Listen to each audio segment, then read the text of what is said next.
Be ready?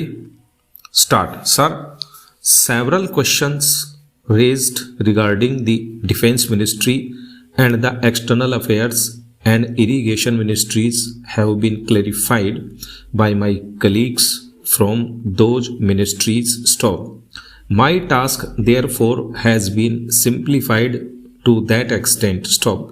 Before I go to the questions, financial and economic, raised by several honorable members, I should like to clarify one or two points which are more administrative than economic or financial. Stop.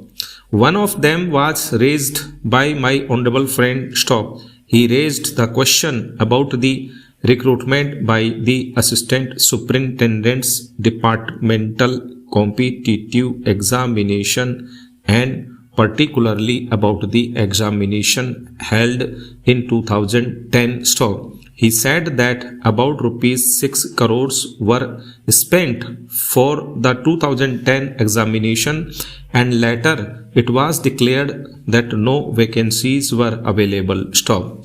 He therefore suggested that a definite procedure should be there and the examination should be held according to the vacancies declared in advance, and all persons who have qualified in that examination should be eligible for promotion or for appointment. Stop. Here.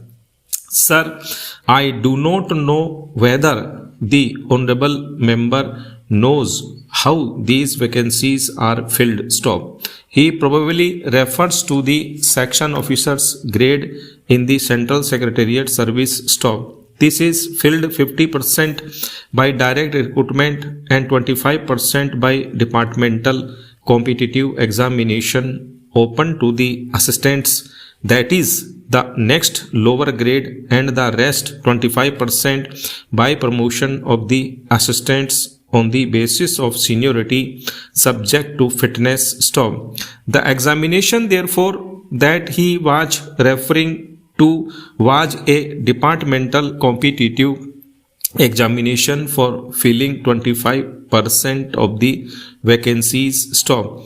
It takes about 1 year for the Union Public Service Commission to declare the results of the examination from the time they take up the question of the examination. Stop.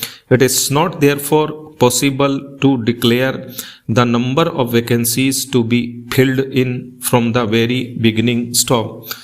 To declare them just when the results are out is more realistic, and that is what is done. Stop. Sir, if the examination is treated as qualifying examination, the number of persons who will thus become eligible for appointment will be quite unrelated to the number of vacancies to be filled in, and then the very situation which the honorable member wishes to avoid would arise. Stop.